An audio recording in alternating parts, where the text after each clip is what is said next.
తెలంగాణ ఇదొక పేరు కాదు, ఒక ఉద్యమం. తెలంగాణ రాష్ట్రాన్ని నీళ్లు, నిధులు, నియామకాలు అనే లక్ష్యంతో పోరాడి సాధించుకున్నాం. ఏముంది తెలంగాణలో అనే స్థాయి నుంచి ఏం లేదు మా తెలంగాణలో అనే స్థాయికి మేము వచ్చాము. చరిత్ర చదివిన చోటే మేము చరిత్ర తిరగరాసాం. గద్దర్, వేములక్క, గోరేటి వెంకన్న లాంటి గొప్ప గాయకులు తెలంగాణ సంస్కృతిని వారి పాట రూపంలో తెలంగాణ అంటే ఏంటో అందరికీ చూపించారు. తెలంగాణ అంటే అందరూ హైదరాబాద్ ఒక్కటే అనుకుంటారు, కానీ వరంగల్లో ఉన్న శిల్ప సంపద, కాకతీయుల కళాతోరణాలు, ఆసియా ఖండంలోని అతిపెద్ద గిరిజన జాతర సమ్మక్క సారక్క జాతర, అందరూ పూలతోని దేవుణ్ణి పూజిస్తారు, కానీ మా తెలంగాణలో పూలని దేవుడిగా పూజిస్తారు. 1969లో మర్రి చెన్నారెడ్డి, జయశంకర్, కొండ లక్ష్మణ్ బాపూజీ వంటి వాళ్ళు పోరాటం చేశారు. 2009లో హైదరాబాద్ ఫ్రీ జోన్ అని కోర్టు తీర్పు ఇవ్వడంతోనే ఉద్యమాన్ని ప్రారంభించారు. కేసీఆర్ నిరాహార దీక్ష, శ్రీకంచారి అన్న ఆత్మ బలిదానం కారణంగా తెలంగాణలో విద్యార్థులు ఉద్యమాన్ని ఉధృతం చేశారు. చివరిగా మా తెలంగాణ గురించి ఒక్క మాటలో చెప్తాను, పోరాటాల గడ్డ మా తెలంగాణ. ఎవరో ఇచ్చింది కాదు, ఎవరో తెచ్చింది కాదు, మేము కష్టపడ్డాము, మేము తెచ్చుకున్నాము.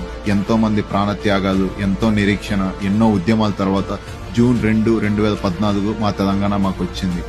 ఇది మా తెలంగాణ రాబాయ్ అని గర్వంగా చెప్పుకుంటాం ప్రపంచంలో ఎక్కడున్నా. That's my Telangana. జై తెలంగాణ. నా తెలంగాణ కోటి రతనాల వీణ.